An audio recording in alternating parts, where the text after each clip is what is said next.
are the night crawlers. We deal with the weirdest and the wildest because... we are the weirdest and the wildest of them all. That is right, and tonight they are really gonna be crawling. Now go get some! Hoo-ah!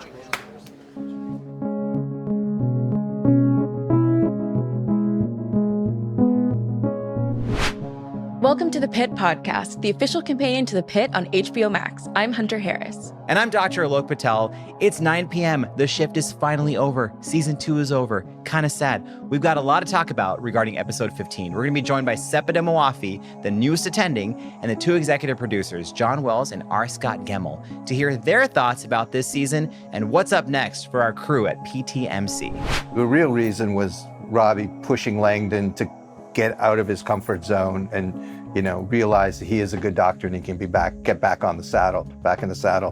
The doctor the fuck up was just something I had in my back pocket for a long time, just waiting to drop it.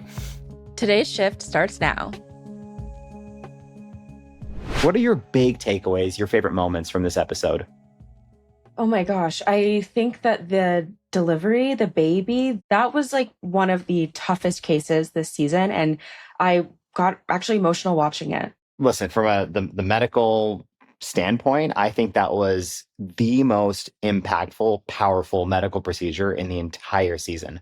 I'm right there with you. It speaks to so many levels. I mean, we can get into that later. Well, look, I know we have a lot to get into. Can we start kind of going through some of the moments medically and story character moments that really made this episode pop? Oh, mentally, I've already been doing that, Hunter. Starting out with the climactic conversation, I'm calling it a conversation because I'm being nice right now, between Dr. Al-Hashimi and Dr. Robbie about this underlying medical condition we got to discuss. You didn't rat out Langdon for stealing fucking drugs. No, but I kicked him out of this department until he got the appropriate help that he needs. And the same goes for you. You've got until Monday to let the administration know, or I will. I was surprised. I did not know that you could have a seizure without shaking. I did not know a seizure could be just kind of blinking out a little bit. But this was a big reveal. It really was. The writers, the medical consultants did such an incredible job of building up the tension to this moment and kind of dropping little context clues. What we can now probably say with more confidence is that Dr. Al-Hashimi is having a focal temporal seizure. So a focal seizure means that you don't necessarily have that full body shaking that you kind of think of when you think of a typical, quote, Hollywood seizure or stereotypical seizure. And because of where it is in the brain, there can be really interesting phenomena. So somebody might have auras, like see lights or have a sensation. They may have deja vu, or they could just kind of step away and lose focus for a second. But what I specifically looked into in the research is this type of seizure can originate from somebody who has viral meningitis in childhood, which is exactly what we heard at the end of the last episode, that Dr. Al-Hashimi had viral meningitis when she was 5 years old and now has this. And the last part I'll add is kind of the sequence of treatment, which she mentions is you can take more medication. She mentions Keppra, or there are surgical options as well, such as they can implant different devices literally on or next to the brain to control the seizures. And if all this fails, including medications, you can go and then get potentially something called a temporal lobectomy, where they very precisely remove the part of the brain that's causing seizures. And here is another fun detail that throws back to an earlier episode. Anytime somebody with seizures is going to get one of these invasive procedures, they are consulted in talking to a neuropsychiatrist. And a neuropsychiatrist is who's really going to be able to help you understand your symptoms and how a potential procedure might affect your language and other neurological function. Sepideh Moafi, her acting in this entire portion, not only with the explosion towards Dr. Robbie, but even in getting in the car at the end, stopping crying, just bravo. She is up there in the acting award category with Baby Jane Doe. No, I think you're completely right. It's something I didn't know how I felt about this. Dr. Al-Hashimi trusts Dr. Robbie with this really intimate, really sensitive information about her own health. And it really feels like an extension of an olive branch almost, because this whole shift, they've been sort of butting heads. They've been trying to find common ground, trying to work with each other. And it felt very intimate for her to trust Dr. Robbie with this information. And he almost immediately kind of does a heel turn and really lays down the hammer with her and says, I don't think I need you in this ED. And I like that she brings up, okay, but Dr. Langdon, he was stealing drugs and all he did was like get sent to rehab. I don't know where I landed with this. I felt very conflicted. I think it's fascinating to now look back on Dr. Al-Hashimi from the start of the season and look at things from her lens with her knowing she has this condition. I know that's really interesting. Yeah. Yeah. Well, in a more shallow way, I want to look back and see if the dead body in chairs, when he arrived exactly, and kind of what he was doing during the day. Maybe to figure out if he was a day shift or a night shift patient. We need to ask the makeup department too. Like, did they change his makeup if he was in the background and all of a sudden? I mean, because guy's got like, he does not look alive. Rape kits are supposed to be picked up within 72 hours of collecting them. This one's been here for over 2 weeks. That's not on us. Well, it's on somebody. It's not bad enough these poor women go through an assault plus the indignity of the whole collection process, but nobody from the police department even has the human decency to come get these things? Like, nobody there gives a flying fuck? Okay, we got it. We'll see that these get put in evidence properly. Thank you. I love Charge Nurse Dana's fire. I have respect for her advocacy. I think the entire moment of her as the sexual assault nurse examiner is one of the most powerful parts of this entire season. But I needed a little bit more in this moment. It felt like it was just a quick line to address the box. But what do you think? I agree. I needed the detectives to really feel the anger because I would be angry too if I were Nurse Dana. If I'd gone through, all of this trauma and taken so much time with a woman who'd survived a sexual assault and the detectives don't even care enough to pick it up, I would be enraged. I respect that. And I think there needs to be more people who take up this cause and raise awareness. I'm glad that, listen, I'm complaining that the scene was too short, but at least they address the scene because guess what? Other medical shows don't. And no, it's so I think important. It's very important. There are people who didn't know what a SANE was until they watched that episode or heard our podcast. But yes, that is the protocol. And I'm glad people are talking about it. The beauty of the pit. I'm happy that Charge Nurse Dana also, gets her lick back. Yeah, fair. Thought you left already. On my way out. Hey, I'm sorry that I didn't find the time today to have that conversation. Yeah, that's all right. Seems like you didn't really want to. I didn't. Langdon laying it down. Yeah, so there's this deadbeat dad called Dr. Robbie. I loved this scene. I loved Langdon kind of turning the tables and saying, you are the one who's forcing this standard of perfection onto yourself.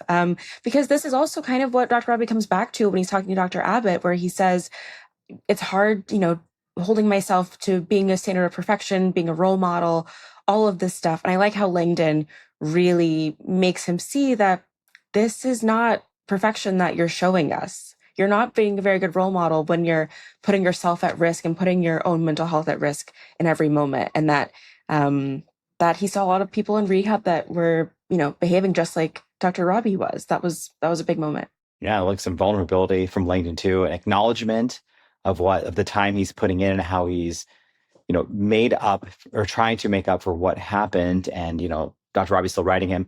I don't know if this is the conversation to have in front of patients. I'm just going to be honest. Like they just have it out right there in the ER. Like maybe go to the staff break room or go in the hallway, like lockers or something. I mean, you can say that. However, Dr. Langdon has been trying to talk to Dr. Robbie all day. And Dr. Robbie has kept pushing him away, making him go to triage, refusing to have any kind of conversation with him about, that needs to be had between these two men. So this is how it has to happen. This is how it has to go down. I if feel we're dealing like with someone who keeps running away.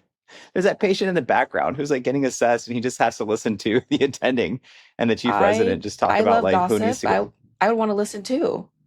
That's fair. Fine. It's like a soap opera ER. What's happening? You have a condition called preeclampsia. And how did that happen? Nobody really knows, actually. It affects about 10% of the pregnancies. High blood pressure, headaches, protein in the urine, and swollen ankles. Okay, well, it's a wild pregnancy, so that means no medical care. Then why are you here? A woman comes in to the ED complaining of some complications with her pregnancy, although she says that she's having a free birth, a wild birth with no medicine, no doctors, nothing. And she has preeclampsia, which turns into eclampsia. And can you tell me what's going on here? It reminds me of the measles case from the first season. Mm-hmm. And it kind of represents misinformation, mistrust of the medical system, complications people don't talk about in a situation. Like, straight up, I see the downstream problems from these natural birds, these wild birds, these free birds, like whatever people want to call them. Mm-hmm. And it affects the baby. And there are situations, as mentioned in this case, where it can be life-threatening for both baby and mom. And if not life-threatening, can cause lifelong complications. This woman who's pregnant, she has, as is told, she has preeclampsia. We don't completely understand how it happens. But let me put it this way. When there's a developing fetus, there's signals sent to arteries in the placenta, and the arteries get bigger and they form a certain way to make sure that there's good blood flow to the baby. And in preeclampsia, some of those signals are off. And so the arteries might be a little bit narrowed. They're not properly formed. And what can happen is some early symptoms, such as headaches or protein in the urine or elevated liver enzymes. So those are kind of signals of liver damage. And if that doesn't get treated, that can progress to eclampsia. So just get rid of the pre. And eclampsia is when symptoms get so bad, they break down the blood-brain barrier. They can cause swelling in the brain and seizures, which is exactly what we see play out here. Mm-hmm. What is so important that is mentioned is that this woman says she has not had any prenatal care. And she's doing this on her own. So that means at some point she must have had hypertension. This is screened for in prenatal visits.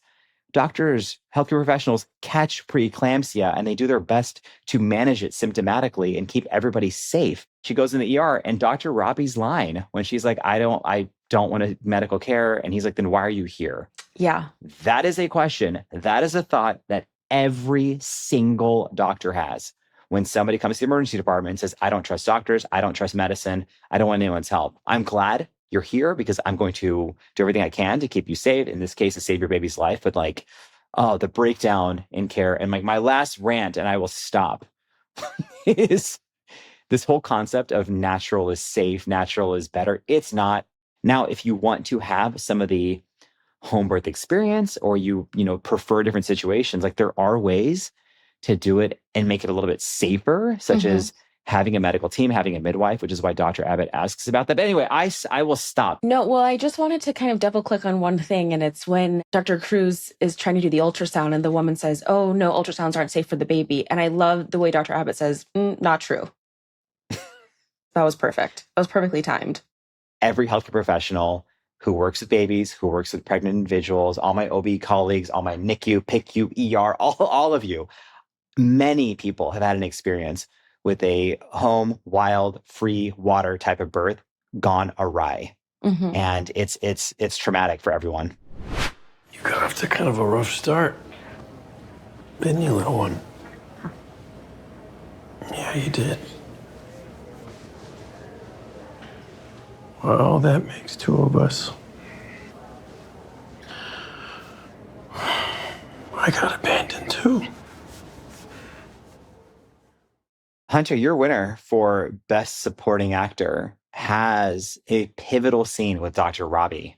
Yes. So Dr. Robbie's season ends holding baby Jane Doe. And can I say she breaks the fourth wall, looks right at the camera.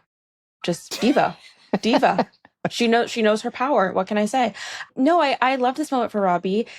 I like that we sort of, the season begins with this moment with baby Jane Doe and it ends with a different sort of intimacy with Robbie holding her, cradling her, says that he would like to be swaddled too. But it comes back around to his story of, being abandoned by his mom. That was really moving. Like super vulnerable. He just kind of like lets it all out. I'm curious how many takes it took to get those expressions from baby Jane Doe. Because the minute Dr. Robbie holds her and her eyes are wide open, breaks the fourth wall, as you say, like beautiful moment. And then she like closes her eyes and is like kind of snoozing.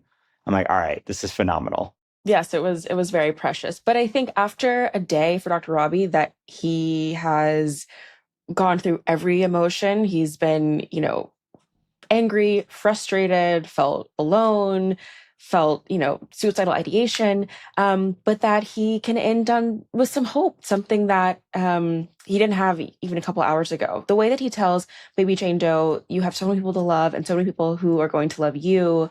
I think that he'll come back from this sabbatical. I mean, I don't know, but I'm now trusting that maybe his helmet will be on. Yeah, let's hope so. It felt like he was speaking to his former self. Or Yeah. he was speaking to himself as a child after he was abandoned. Hunter, of all the characters that have been talked about, fan theories, medical theories, speculations, interest, I think Dr. Al-Hashimi is at the top of that list. I agree. I mean, from the first episode when she joined the cast, that was a lot of intrigue. So let's go inside the pit and talk to Sepideh Moafi, who plays Dr. Al-Hashimi. Tidal CO2 is 70. That's crazy high. It'll come down. Tie down the tube, control all the bleeders. Spray an epivepi on a stack of 4x4s. Okay, sats are up to the 90s. Good, CO2's in the 50s. Good heart rate. You forgot the last step. Change your underwear. How many of these have you done? First one. You serious? Thank you for being here in person. This is a vibe. Thank you. I'm so happy to come back full circle. From your perspective, how has it been watching the audience's reaction to Dr. Al? And, I feel like it's been love-hate, or love maybe critical. People are very defensive of some of these characters. How have you felt joining and watching that? I mean, I was kind of prepared for that for a number of reasons. This is a well-established cast. They've created something beautiful and cemented these characters into our consciousness already. And so being one of the new characters and the only new series regular, the only new main cast who comes up against America's golden boy, I knew that I'd have some tough critics. But I also knew because she's a woman and she's in a position of leadership and she takes the reins and she knows what she wants. She knows what she's after. She's very purpose driven and that still rubs people the wrong way. So I was prepared and there were some jokes thrown around throughout the season, like, get ready for it, Seppi. But I love it because it stirs conversation. And I think anything in this day and age where we're stuck behind screens that can create community and conversation. And, people have a wide range of opinion and takes on each of these episodes and each of these characters. And so I love the fact that it's made this more of a, as some other people have said, like this water cooler show where people are watching it and then texting their friends or calling their friends or bringing it up at work. That's really satisfying. It's a pivotal moment. And I'm just curious about what was going through your mind, as an actor, what was going through Dr. Al-Hashimi's mind when she was like, this is how I'm going to reveal the diagnosis to Dr. Robbie by having him read my chart. It was a slow burn throughout the season. I learned about her condition in my audition right before the final phase. And so I didn't know how there would be a big reveal, like how they would play it, but I knew there would be a big reveal at the end or at some point. And so I kind of worked my way back and started with the very basics of who this woman is, how she came to be, not only as a physician with her vast, diverse medical background, but also as a woman who's juggling these two identities that are kind of loaded as an Iranian and an Iraqi, what that means, having those mixed identities, like having these two homelands and being an American. So there was a lot to unpack, a lot to work through and sort of mine throughout the process. And I knew that as someone in this leadership position and based on how she was written, that she doesn't show her cards, she doesn't play her cards. She's someone who's zipped up. And from the women that I've met throughout my life in leadership positions and specifically women in medicine, you know that you are within a system that is not necessarily built for you and you have to play within the game in order to get ahead. And she has some big, pretty, colossal goals and ideas that she wants to implement in this very broken, as you both know, very broken, very fractured system that's just unraveling by the day. And so she knows that in order to get in there, she has to learn the rules and follow them strictly so that she can break them. And so I found this, even though for the most part throughout the show you don't see too much. She doesn't express too much, but her character, her personality, her inner life is expressed in the most subtle ways. The way she touches and connects with patients or with other doctors, the way she's constantly encouraging her residents, her students. I love Noah, but despite Dr. Robbie's consistent, incessant condescension, the way she handles him, the way she deals with him, she's not a last word freak. She lets him have it because she knows, she sees the bigger picture and she sees what's at play here. It's not her first rodeo, and she knows what she's worth, which is what makes it devastating when she's challenged or shut down ultimately in that interaction with Dr. Robbie when she reveals what's going on with her and her health. I'm just trying to piece together, where does Seppi Moafi stop and where does Dr. Al-Hashmi start? Because it's just like this seamless blend. But, I think what is incredible is how you portray the subtext of what people with epilepsy are going through, what they're going up against, that tension. And the scene in the car, I mean, we messaged about this, that hit me on a deeper level because I see patients who have gotten the traditional treatment, but there's the rest of their life they're trying to take agency of. What type of preparation did you go through to be like, I'm going to portray the other side of epilepsy that is not talked about that needs to be? I think when you approach any role, there are certain things that you get for free, certain information or things that you connect with just very naturally that you don't. And there have been certain roles where I don't even need to do much research or immersion because I'm like, I don't know why, but I connect to this deeply and I don't want to get in the way of the work. That was not the case with the medical aspect of the show for me because I knew nothing. But there were parts of this character and what lived inside of her that did come for free. But something that I learned about epilepsy through this role was that a lot of people are dealing with this condition, and a lot of doctors also deal with this condition, and you just learn how to live with it. And it's not necessarily something that's debilitating. I think that we see representations of seizures through more grand mal, tonic-clonic seizures, which are full body. And these subtle seizures that Dr. Al-Hashimi has, there are little moments where you space out. I mean, and she says in episode 15, people don't notice. They think I'm being thoughtful. And so she's been able to hide this her whole life. And so having that knowledge and working back into how this influences every aspect of her life, her approach to her work, her worldview, her lens on other human beings and other conditions. She lives in such close proximity to her own mortality.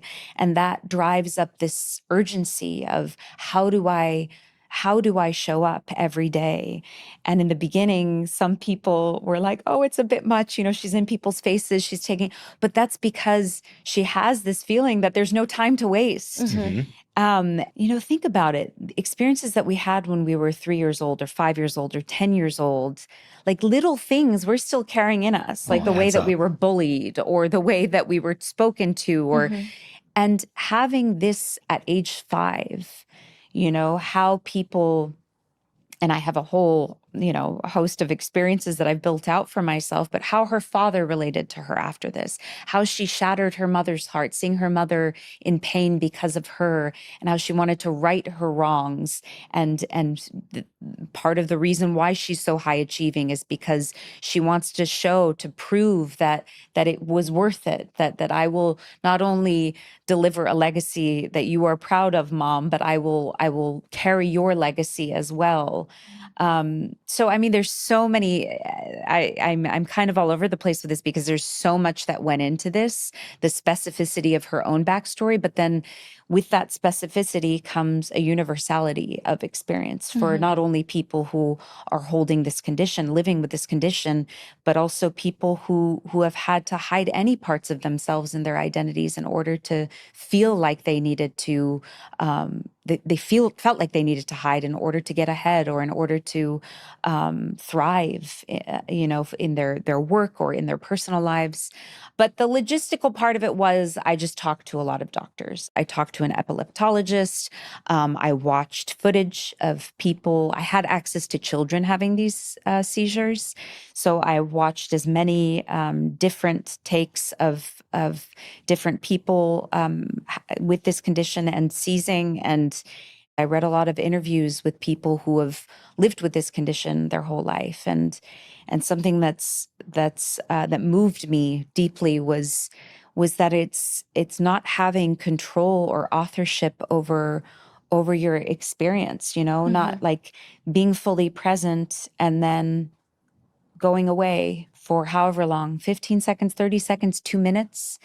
And sometimes people finding themselves in these dangerous situations where they're in water and they wake up and they almost drown, or they're cooking and their hands on the stove, or that it seems somewhat harmless, but what if you were driving? What if you were driving? So these are real life dangers, and part of the reason why she wants AI, because there are human blind spots, not just in people who have seizures, but doctors, like, you all deserve to be human and have blind spots and have off days where you don't sleep and are tired and might miss something. And so she sees this as an opportunity to correct or to reduce human blind spots, with obviously the strict supervision of the doctors and clinicians and everything. But that was poetic. Wow. No, sorry, I didn't mean to that was incredible. that was great. It was amazing. Wow. Okay. I love that. I love the idea of like her living in such proximity to her own mortality and how that really impacts the way that she moves throughout the ED, but also throughout her life. Yes. And I'm curious from there, how do you think that Dr. Al-Hashmi, as someone who has, a real love and respect for perfection, but also understands that people are like not infallible. How do you think she thinks about the Santos-Langdon dynamic where, Dr. Robbie removed Langdon from the ED, but still brings him back and he's like kind of keeping at a distance. But I don't know. How do you think she observes that conflict? I think the problem is not that he has this addiction. The problem was that they hid the fact that he was stealing drugs, and this is a felony, and the fact that he hid it and kind of just slipped it into conversation and then threw it back on me, on my face, I think that's what was problematic for Dr. Al-Hashmi. I don't know. I think she has to deal with Langdon pretty soon after, and she's taken aback. She hasn't been able to process what has happened and what this information, and so she kind of she draws some boundaries with Langdon because she doesn't know what to do. So it just creates all of these threads come loose, and she doesn't quite know how to keep this thing intact anymore. She's thrown off guard. No, I like that. I think it definitely makes sense that this is a moment more in her relationship with Dr. Robbie than in anything else, where she feels like, I mean, if I'm putting words in your mouth, tell me that she's so perfect and so precise, and seeing kind of Robbie's sloppiness with this situation, like, I think kind of offends her. Yeah, and I don't think she's perfect, and I don't think she thinks she's perfect, but she strives for perfection, Yeah. She strives to make things, and she knows that we're human beings. If she didn't learn this in the healthcare system in the US, she learned it abroad, that we are stitched together as healthcare workers. We need each other. It is more than any other profession, I'd say it relies on interdependence and communication and teamwork. And so this idea that one person holds the ER is just false. How would you say that Dr. Al-Hashmi would assess her first day based on that standard of wanting to show everyone like the collectiveness of this effort? Her first day, like when she walks in, or her first day, hour 15? I think it's probably the worst. Well, it's for all the characters, we all have had the worst day. I mean, when we were shooting all of these scenes, it was really important for Noah and I to just like connect and, make contact as actors, so that always it's whenever you're doing emotional stuff, it's it's important to make sure you have each other. And it was really lovely to have Noah on the other side of this, who was just so open and generous emotionally as an actor, so that he could be kind of harsh and kind of mean as the actor, and there was no sort of conflation of that on set. It was very separate and compartmentalized. We yelled cut and we were joking and telling stories and all of that, and then we get in and go to the deep end. I haven't seen these last few episodes yet, so I don't know how they cut it or what takes they used, but I just remember doing that scene. It was so fucking intense. We did the first rehearsal and the entire crew was like clapping, because it was just everything that we've held in, everything that especially for her as a woman, and I really don't mean to make everything about gender here. It's just the fucking reality. You have to present yourself in a certain way to be taken seriously. And if you are too emotional, too expressive, talk too much, whatever, then it's like, oh, she's hysterical, or oh, shut her up, or oh, this is too much. And so for her to finally be able to just like rip into him a bit and be like, I am not your fucking patient. Do not treat me like your resident. Do not treat me like your fucking patient. Have some fucking respect. And pull the line about Langdon in too. And that's at the root of this Langdon issue too, is that it's so much about the injustice of you will cover up a felony for this person. And you won't even accept that this trained professional, the neurologist, says, I can work with double coverage, which is usually the case. I mean, correct me if I'm wrong, but usually you have double coverage. You have more than one attending in the hospital. So the fact that he's, so it's not unusual.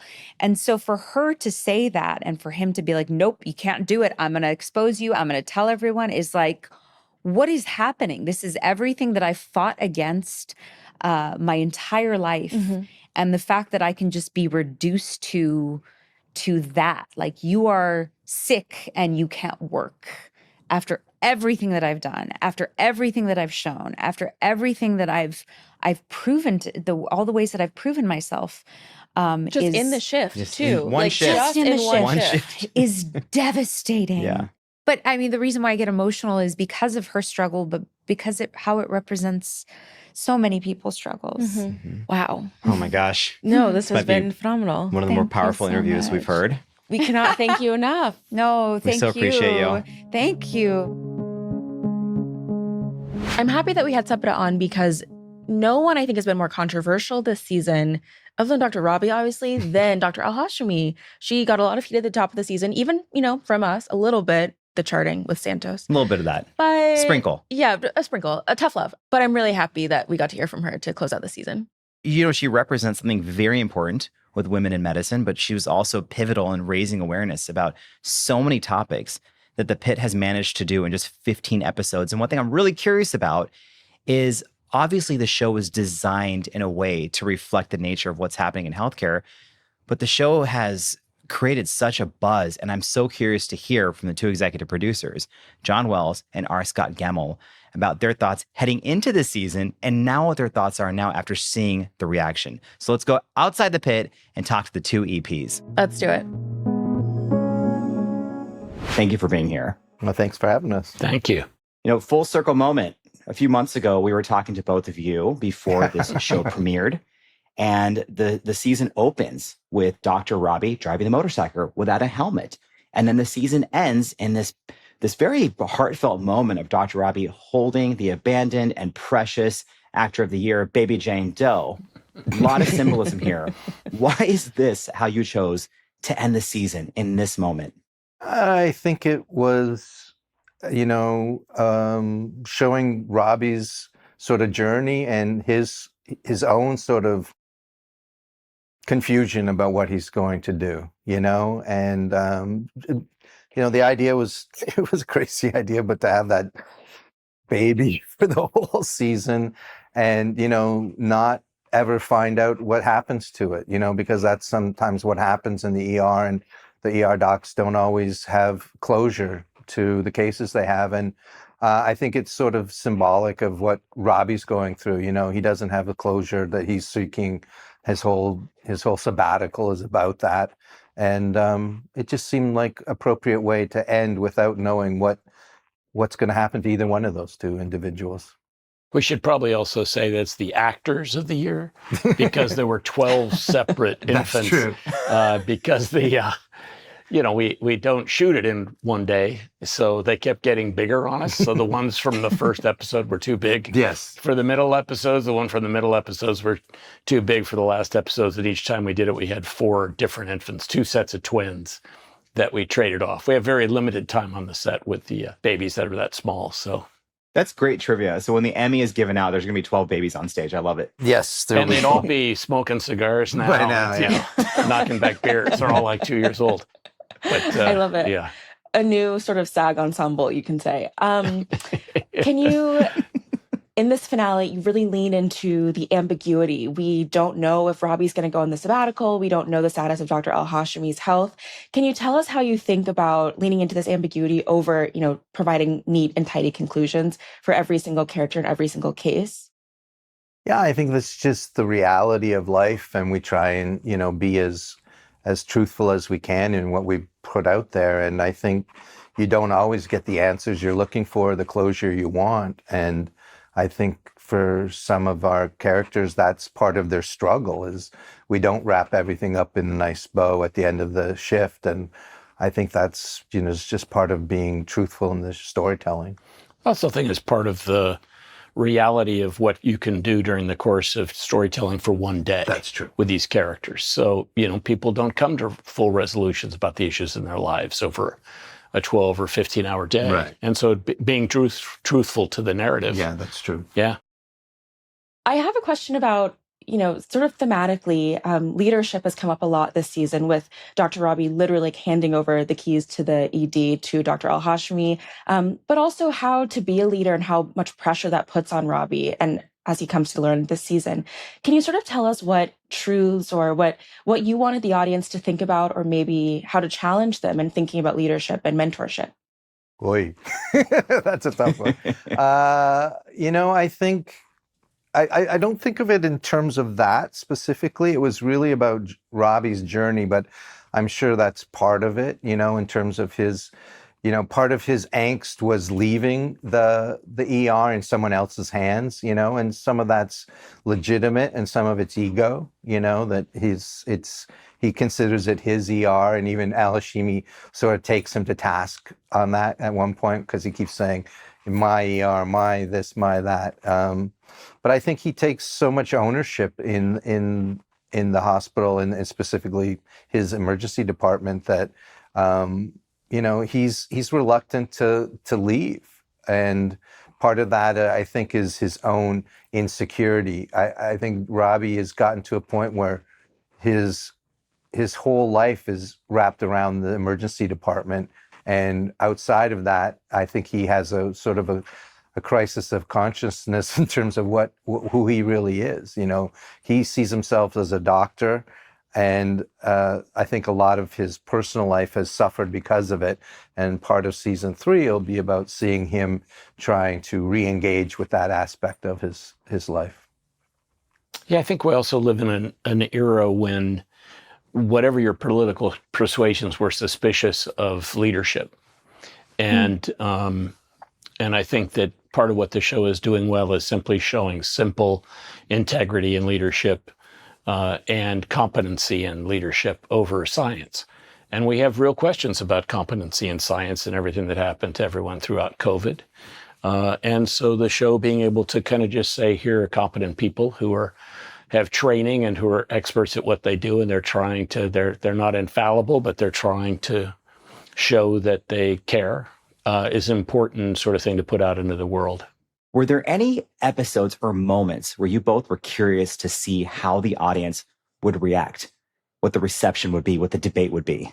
I think we feel that way almost every story we tell to some extent. It's certainly how the ICE episode was going to be received. That was there were some questions about how well that was going to go over, but I think we did a very fair and accurate portrayal, and I think the reception was, in most cases, fairly benign. I think people thought we did a good job, but it wasn't as controversial as we had maybe thought it could have been.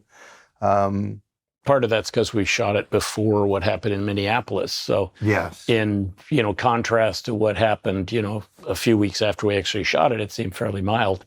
But the issues are real. There have to be places in which sacred spaces which can't be intruded upon by immigration and custom enforcement, no matter how appropriate it is, whether you believe that they should be enforcing or not enforcing. We have to have spaces for all of our health, for public health, where people can go and be seen and not be afraid, or else we endanger everyone. And I think there are a number of issues like that the show has tackled thoughtfully and tried to show a lot of different points of view. But ultimately, what's happening in the country, the difficulties that are going to now, we're going to start to see more and more with the loss of rural hospitals, with people, because the work requirements, people no longer being able to get Medicaid. That's all going to fall on the shoulders of the public health system, and particularly the urban public health system. So you're going to continue to see a lot of discussion of that because it's a real thing. It's not something we're making up. It's not a political statement. It's the truth about what some of these choices that we've been making as a country, what the truth is about the impact that it's going to have on the people we expect to actually take care of us.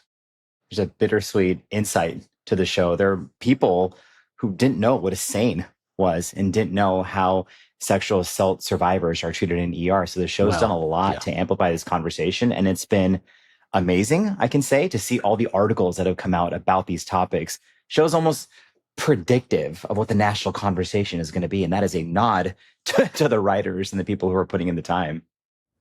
And the research, the extraordinary amount of research you do. Yeah, I mean, I think it's really about when we talk to all the experts and ask them, what keeps them up at night, what messages would they like to be out there, and when they tell us what's bothering them, what they worry about, all we do is sort of extrapolate it to the next stage, and that's how it sometimes seems like we're a little omniscient with the vaccine, the measles outbreak, and things like that. But those were inevitable. If you talk to the experts, it was just a matter of time.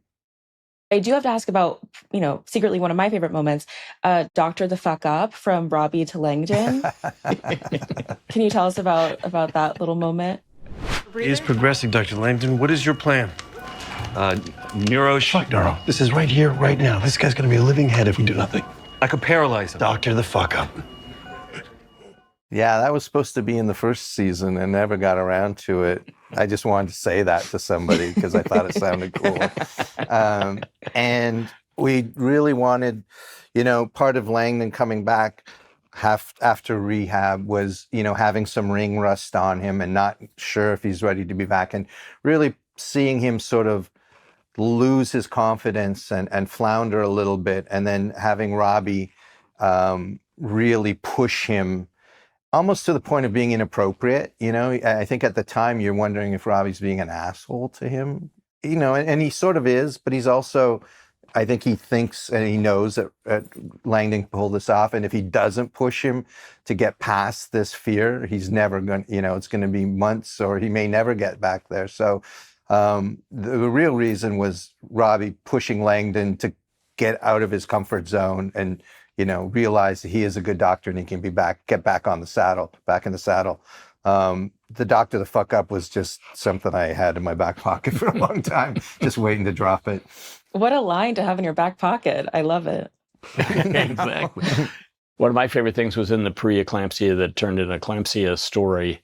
You had those great asides from Abbott about how many women actually die as well. Had the life expectancy. And, and saying, and the position in this episode isn't that women shouldn't use birth doulas or midwives or anything. It's that you have to have prenatal care and you have to be aware of the dangers. And there's a lot online you're talking about this in the same way people talk about raw milk. I've just given you some of my opinions in one sentence. But there are real dangers. And there's a reason why if you go to cemeteries that have tombstones from 100 years ago, about a third of them are infant that don't even have a name on it. So loved all of that you wrote. Yeah. We were so impressed by throughout this season. I mean, so many different character arcs and stories, but the medical procedures and learning from the prop department and the designers about how these procedures were actually done. I know you can't pick favorites, but do either of you have a favorite medical procedure or a procedure that when you finally saw it on camera blew you away this season? Well, I think the emergency hysterotomy was pretty impressive that we did in 15. And that took a lot of time. It's so easy for me to write it. It's so hard for him to direct it.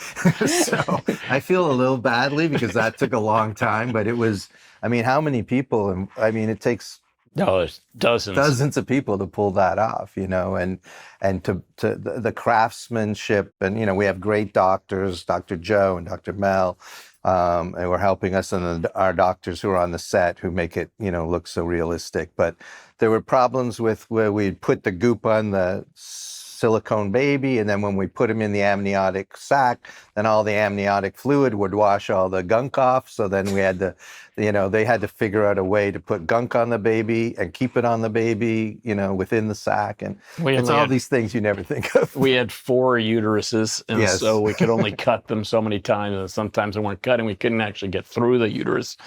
So we actually had to punch a hole in it, then pretend it wasn't there and try and keep it in, and then cut it. And it looked great when it was the done. magic of television.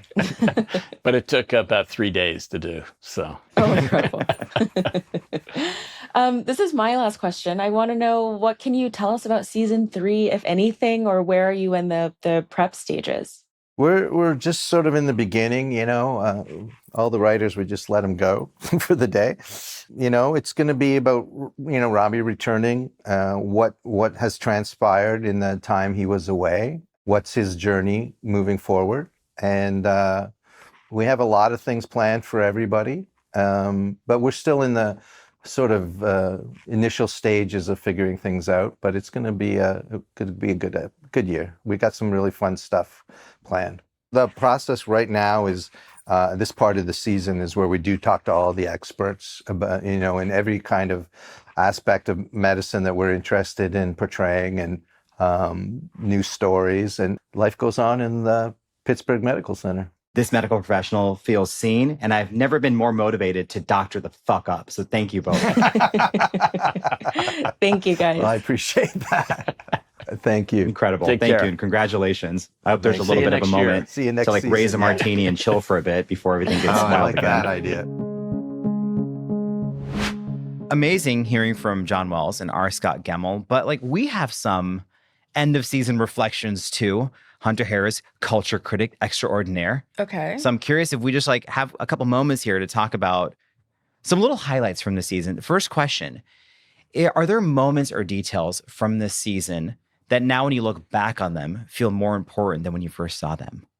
I think the big one was Robbie asking Whitaker to house sit for him.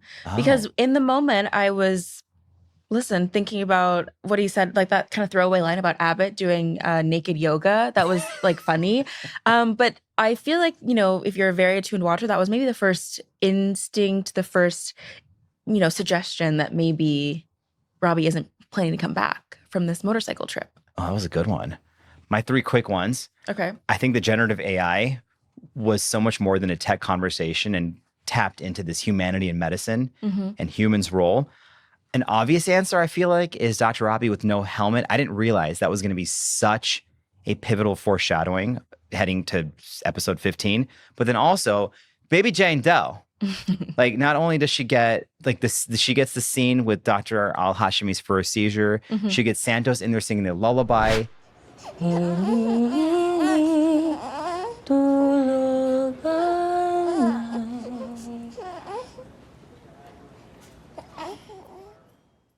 She gets pediatrics makes an appearance finally in the show, a very short-lived appearance. And then, she's got this pivotal moment with with Dr. Robbie when he opens Yeah. up to her. This is why she gets the Oscar for Best Supporting Actor. Well, no Oscars for TV, but totally. I like what you're thinking. The Emmy for Best. But no, I like that she's kind of been the through line through which we kind of can track people's emotional well-being, growth this season. I got another one for you. Okay. From your perspective as a TV writer, culture critic, is there anything that you took away from this season? Anything that's going to influence how you approach or judge other shows? Ooh.